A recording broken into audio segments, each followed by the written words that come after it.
Pagi-pagi semangat pagi semua. Salam trading tenang senang. Kembali dengan Nofri Simanjuntak di sini. Selamat malam Minggu. Kita akan membahas mengenai analisa mingguan yang ketiga, yaitu pair GBP CAD. Sebelumnya GBP JPY dan lanjut GBP AUD. Anda bisa klik di kanan atas monitor Anda, itu ada huruf I, kemudian juga bulatan kecil untuk menyaksikan video-video sebelumnya yang saya upload. Oke, langsung saja.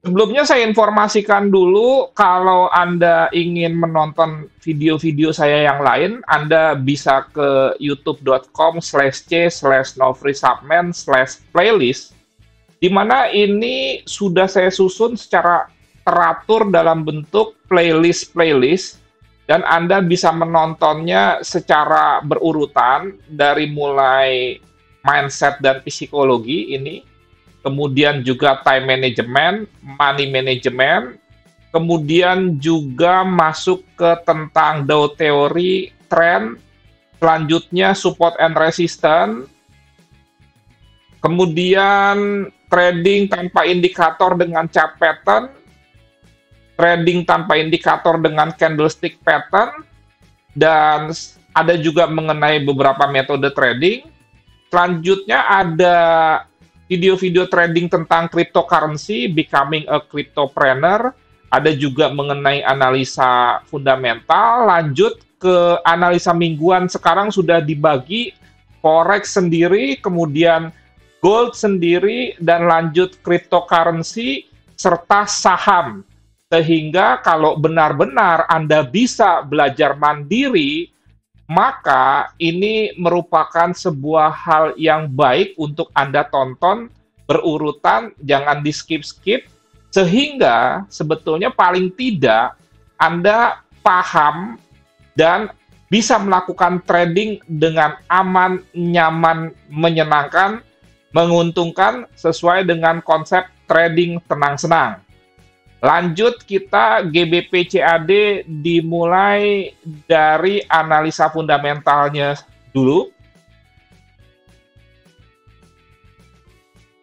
Minggu lalu, Bank Sentral Kanada itu memberikan pengumuman mengenai suku bunga, dan itu tidak berubah sesuai dengan prediksi. Yang penting adalah soal statementnya, dan sebetulnya tidak terlalu ada statement yang spesial ya, tetapi karena tetap memberikan informasi bahwa kenaikan suku bunga itu kira-kira April 2022, padahal market berharap siapa tahu ada statement kenaikan suku bunga itu bisa terjadi lebih cepat, akhirnya Kanada mengalami pelemahan. Kalau fundamental Inggris sendiri sudah saya berikan di video mengenai analisa mingguan GBP AUD sebelum video ini, di mana secara prinsip masalah Inggris itu adalah soal inflasi, kemudian juga soal pembatasan sosial dalam kaitannya dengan COVID-19, dan tentunya varian Omicron yang saat ini sedang menjadi isu utama.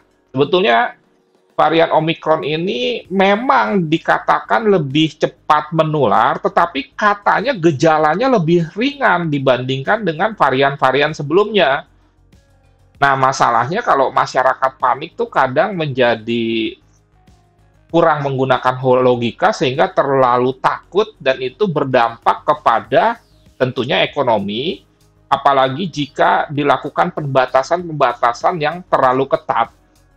Oke, sekarang berarti bisa kita simpulkan bahwa fundamental Kanada dan Inggris secara pribadi saya menganggap tetap masih lebih kuat Kanada. Kecuali salah satu mereka itu dalam waktu dekat, misalkan berikutnya di pengumuman suku bunga itu dinaikkan. Sentimentalnya bagaimana? Untuk pound sterling tadi kita sudah lihat ya bahwa tetap posisi short mendominasi sebesar 64%. Sebetulnya untuk Kanada juga sama, short lebih mendominasi daripada long, cuma tidak terlalu besar, selisihnya hanya 10%. Alias shortnya hanya 55% data yang dirilis oleh CFTC.gov ini. Sehingga kesimpulannya, kalau kita tandingkan antara GBP dengan CAD, itu tetap CAD lebih kuat karena kepemilikan shortnya walaupun lebih besar, tetapi porsinya lebih kecil daripada pound sterling itu sendiri. Oh ya, untuk tambahan informasi, kalau Anda ingin join ke grup trading tenang-senang, Anda bisa ke user ID-nya trading tenang-senang. Ini untuk forex dan gold ya. Nah, kalau Anda ingin bergabung di grup yang tentang trading cryptocurrency, saya sudah membuat grup khusus untuk pembahasan cryptocurrency, yaitu ini.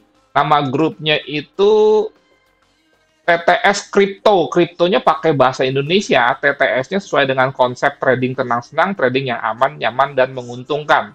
Jadi kalau Anda mau tahu tentang kripto, dan untuk kripto saya fokus menggunakan robot, dan saya gunakan robot di kripto karena saya trading kriptonya itu tidak pakai leverage dan satu arah, sehingga saya lebih senang menggunakan robot di instrumen yang tidak ada leverage-nya dan satu arah, yaitu kripto ini. Sebetulnya saya juga senang kalau bisa trading menggunakan robot di saham, tetapi ternyata tidak bisa. Di Forex Gold sendiri, saya trading manual. Sehingga kesimpulannya, sekali lagi, trading Forex Gold saya manual, kemudian trading kripto yang leverage-nya 1:1, satu arah, saya menggunakan robot. Robotnya sendiri namanya BTS Pro, dan itu sejauh ini hasilnya bagus. Kalau misalkan Anda berminat, nanti Anda bisa bergabung di grup t.me/TTS Crypto ini. Oke, sekarang kita lanjut ke teknikal dengan melihat trading view, mulai dari weekly.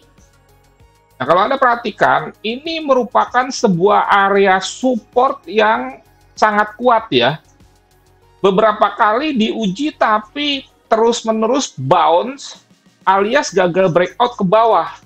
Ini 1, ini 2, ini 3, ini 4. Dan sebetulnya ini mirip seperti GBP JPY.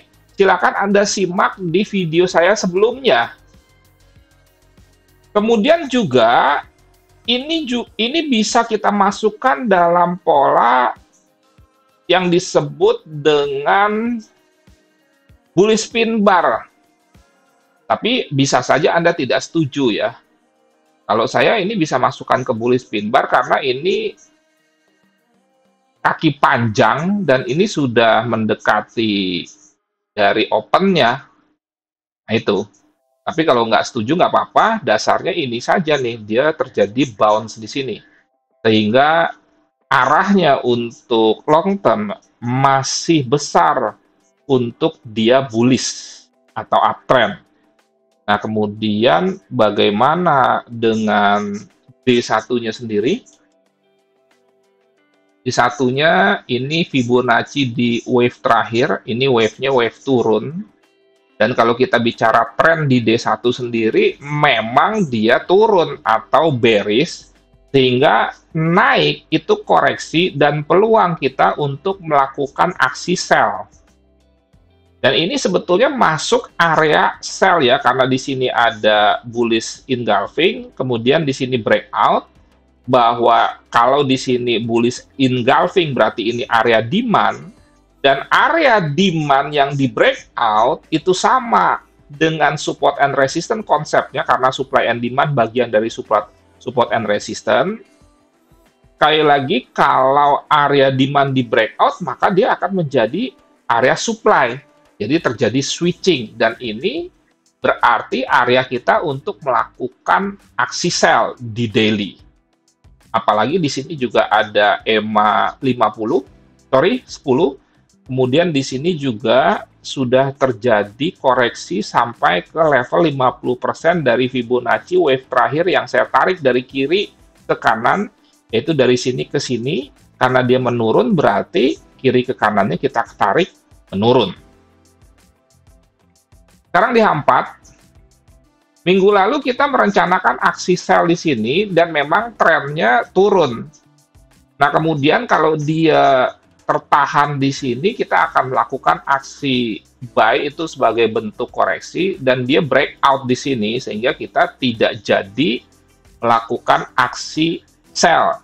Sehingga tidak ada signal untuk, tidak jadi melakukan aksi buy, sehingga tidak ada signal untuk melakukan buy GBP CAD di grup signal premium ya, signal yang gratis, tapi bukan kaleng-kalingan, dan setiap saya memberikan signal biasanya ada trading plan-nya. Nah, kalau Anda mau join di signal gratis premium, Anda bisa menghubungi WA saya 0811992989.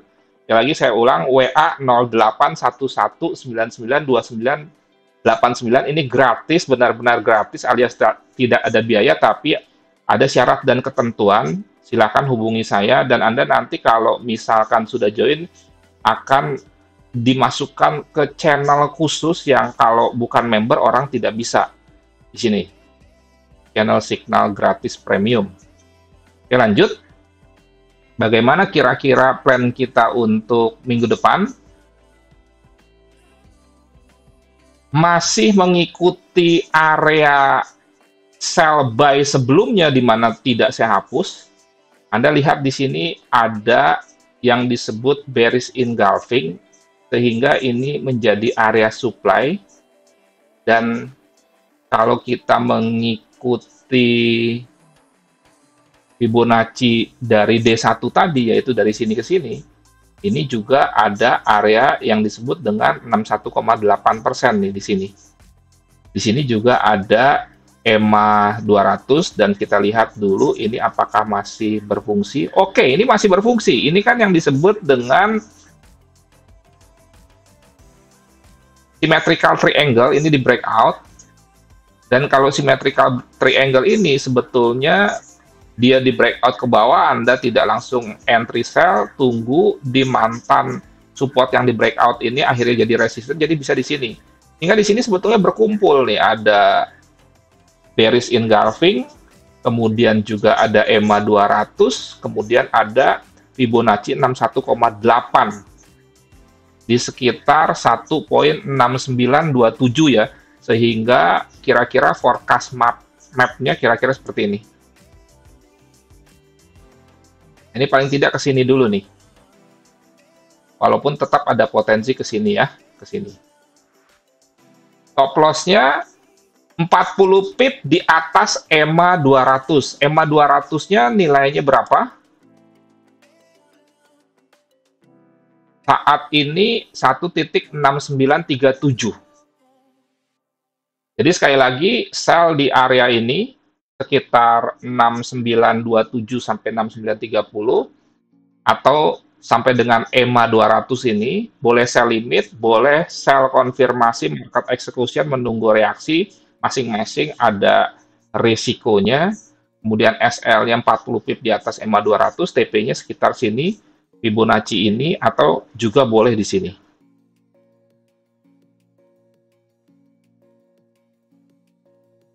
Oke, sekian. Terima kasih. Jangan lupa FS Gold Coffee Shop saya dengan konsep Drink Coffee Make Money akan soft opening besok tanggal 12 bulan 12 jam 12 lewat 12 menit. Mari kita berkumpul bersama, kita ngopi sambil edukasi dan dapat dolar lagi. Sekian, terima kasih. Nofri Simanjuntak.